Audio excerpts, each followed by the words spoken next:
एक ब्राह्मण कन्या थी, बहुत सुंदरी थी, सुलक्षणा थी, पवित्र कुल में पैदा हुई थी और एक पवित्र वेदज्ञ ब्राह्मण के साथ उसका विवाह हो गया। बहुत ध्यान से सुने जो हम कह रहे हैं। किंतु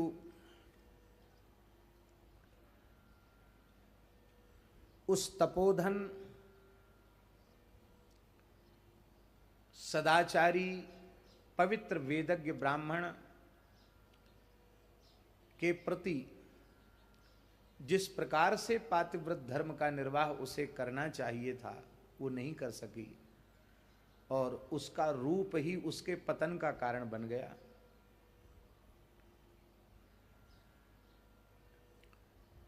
भोगी लोलुप दुराचारी पुरुषों की दृष्टि पड़ी और उनके चंगुल में वह फंस गई और उस ब्राह्मणी का पतन हो गया। पति को पता चला कि ये अपने पथ से भ्रष्ट हो गई है, तो पति ने समझाया और कहा कि देखो ये बहुत घातक है, इतने पवित्र कुल में तुम बहू बन के आई हो। लेकिन उस पर असर नहीं हुआ। तब ससुराल वालों ने, अब आज की पद्धति नहीं थी कि तलाक ले लो, ये तलाक वाली संस्कृति हमारे भारतवर्ष की नहीं है। तब लोगों ने उसके मायके उसको भेज दिया, उसके माता पिता के पास भेज दिया कि शायद पिता माता इसको ठीक से रखेंगे तो संभल जाएगी, ठीक हो जाएगी। पर वह ऐसी पथभ्रष्ट हो चुकी थी कि माता पिता के यहाँ जाकर भी अपने को संभाल न सकी, वहाँ भी वो गलत रास्ते पर चली गई। माता पिता भी इतने दुखी हो गए कि उन्होंने उसको घर से निकाल दिया।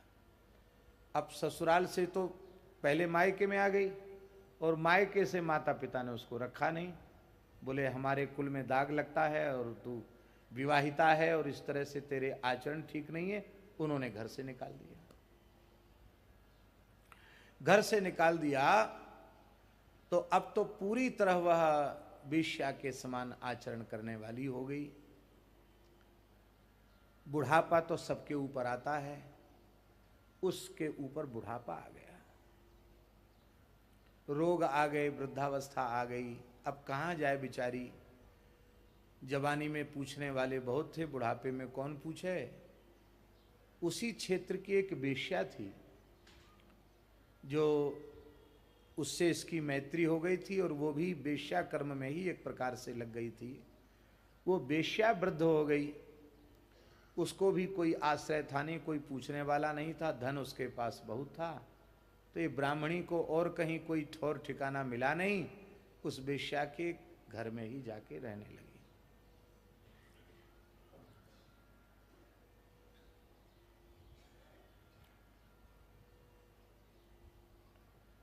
समय आने पर उस ब्राह्मणी की और उस वेश्या की मृत्यु हुई। संयोग की बात है कि लगभग एक समय ही दोनों की मृत्यु हुई। मरने के बाद, बहुत ध्यान से सुने, एक कथा जल्दी सुनने को मिलेगी नहीं। मरने के बाद दोनों भयंकर नरक गए। नरक में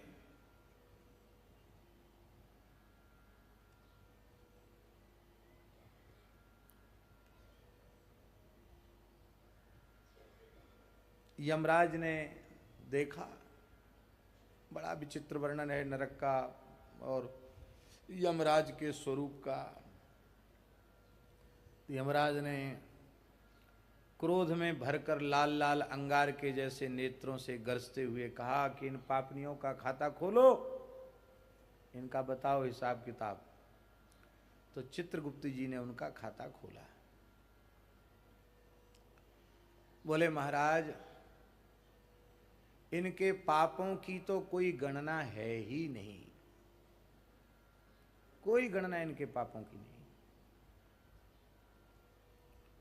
वेश्या की तो है ही नहीं, वो तो शुरू से ही पाप कर्म में प्रवृत्ति थी।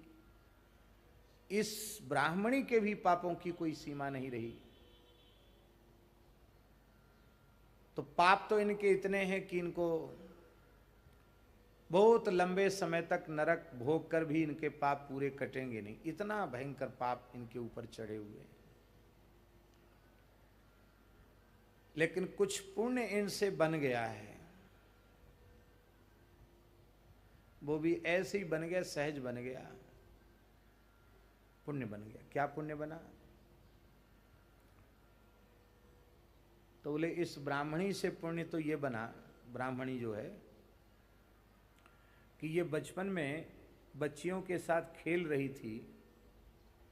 खेल खेल में इसने जंगल में एक गड्ढा खोद दिया। बच्चे खेल खेल में कहीं गड्ढा खोद देते, कहीं पुल बना देते, देखा होगा ना। हम लोग भी जब बच्चे थे तो ऐसे ही सब काम करते थे। उनका बालकों का कोई क्रिया थोड़ी होती, वो तो जहां उनका मन लग गया वहां लग गया। रोड बना देना, पुल बना देना, सब काम करते बच्चे। तो खेल खेल में बचपन में इसने गड्ढा खोद दिया। गड्ढा खोद के तो ये चली गई। वर्षा काल में पानी बरसा और उस गड्ढे में पानी भर गया। और क्वार का महीना था, आश्विन का महीना, भयंकर धूप पड़ रही थी। एक गाय प्यास से अत्यंत व्याकुल हो रही थी, उसे लगता था मेरे प्राण निकल जाएंगे। तो वो पानी के लिए तड़फ रही थी गाय। उसने देखा कि गड्ढे में पानी भरा हुआ है, तो प्यासी गाय ने इस गड्ढे के पानी को पीकर प्यास बुझाई। तो एक प्यासी गाय को पानी पिला करके प्राण बचाने का पुण्य इसके खाते में लग गया। अब हम आपसे पूछते हैं, क्या उसने गड्ढा इसलिए खोदा था कि इसमें पानी भरेगा, प्यासी गाय पिएगी, उसके प्राण बचेंगे? बचपन का खेल है, खेल खेल में ये क्रिया हो गई, इससे तो ये पुण्य बना। और इस वेश्या से एक पुण्य ये बना कि इसको इस ब्राह्मणी का संग मिला। यद्यपि ये भी पाप कर्म परायणा ही थी, लेकिन एक अच्छा काम इस ब्राह्मणी से हो गया, इस वेश्या से हो गया। क्या? इस ब्राह्मणी से वेश्या ने कहा कि मेरे पास धन बहुत है और मेरा धन कोई साधु ब्राह्मण स्वीकार करने वाला भी नहीं है, मेरे आगे पीछे भी कोई नहीं है, तो मैं इस संपत्ति का क्या उपयोग करूं? इससे पूछा। तो इसने कहा, महाराज यहां तो कोई तुम्हारा धन स्वीकार करेगा नहीं। कोई ऐसा रास्ता हो जो खूब चलता हुआ रास्ता हो दूरी पर, वहां एक धर्मशाला बनाओ,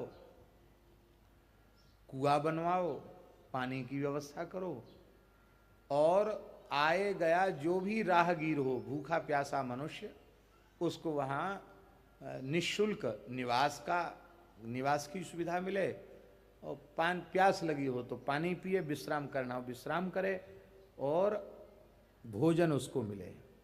तो तुम अपनी संपत्ति से ये काम कर दो, तुम्हारे काम तो आएगी नहीं, बाद में तो राजा के यहाँ जमा हो जाएगी, लावारिस धन राजा का होता है, तो अपने जीते जी ये काम कर दो। तो इस वेश्या ने इस ब्राह्मणी की सलाह से थोड़ी सी संपत्ति अपने व्यवहार के लिए बचा ली, बाकी सारी संपत्ति वो धर्मशाला बनाकर एक अन्न क्षेत्र और प्याऊ की व्यवस्था कर दी। ये पुण्य इससे हो गया। तो अन्नदान जलदान ये बहुत श्रेष्ठ है, क्योंकि अन्नदान, प्रत्येक दान में पात्र का विचार किया जाता है। देशे काले च पात्रे च तद्दानम सात्विकम स्मृतम। देश काल पात्र में किया गया दान सात्विक होता है, किंतु अन्नदान और जलदान ये दो दान ऐसे हैं जिनमें पात्र अपात्र का विचार नहीं किया जाता। प्रत्येक भूखा प्यासा मनुष्य अन्नदान जलदान का अधिकारी है। ये पुण्य इससे बन गया। बोले इनके पुण्यों का फिर इनका क्या, इनको फल मिलना चाहिए इन पुण्यों का। तो जैसे कोई विशेष बात होती है तो एक कमेटी बैठकर निर्णय करती है, हैं? न्यायाधीशों की भी तो कमेटी होती ना, जस्टिस की अध्यक्षता में कमेटी बन जाती है और वो अध्ययन करते हैं, फिर रिपोर्ट देते हैं, न्याय देते हैं, निर्णय करते हैं। तो यमलोक में भी कोई विशेष परिस्थिति आ जाती है पुण्य पाप के भोग की, तो वहाँ कुछ ऋषि लोग रहते हैं जस्टिस, जो फैसला सुनाते हैं। उन ऋषियों को बुलाया गया, पद्म पुराण में लिखा है। उन ऋषियों ने विचार किया, तो महाराज जी विचार करते करते करते करते वे ऋषि इस निर्णय पर पहुंचे कि एक गाय के प्राण बचाने के कारण, वो पानी नहीं पीती गाय तो निश्चित प्राण त्याग देती, एक गाय के प्राण बच गए इस ब्राह्मणी के उस कृत्य से, इसलिए इस ब्राह्मणी के जीवन के सारे पाप भस्म हो गए, ये वैकुंठ के अधिकारिणी हो गई।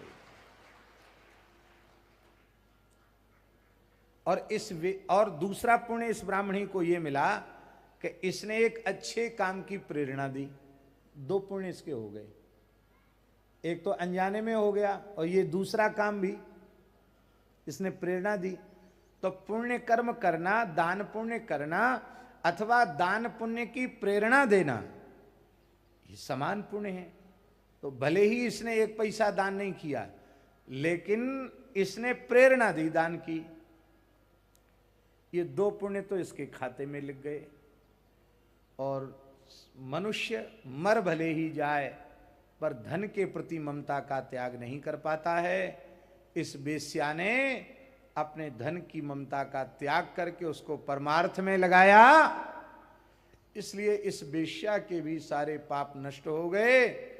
अब ये दोनों वैकुंठ की अधिकारिणी हो गई। जैसे ही ऋषियों ने निर्णय सुनाया, तत्काल भगवान वैकुंठनाथ का विमान उपस्थित हो गया और वे लक्ष्मी के समान स्वरूपवती होकर के दोनों ही वैकुंठ चली गई। यह हमारी गढ़ी हुई कथा नहीं है, ये कथा पद्म पुराण में है, भगवान व्यास की कही। तो आप गाय को जल की व्यवस्था करते हैं तो जलदान हो गया, आप दाना देते हैं, चारा देते हैं, तो गाय का अन्न तो चारा ही है, अन्नदान हो गया। तो मनुष्यों में भी ब्राह्मणों को अन्न जलदान की इतनी महिमा है, और उस 100 ब्राह्मण को जिमाने का जो पुण्य हुआ, एक गाय को तृप्त करने का, तो अब आप विचार करो कि गोवंश की सेवा का कितना पुण्य होता है, बहुत भारी पुण्य होता है।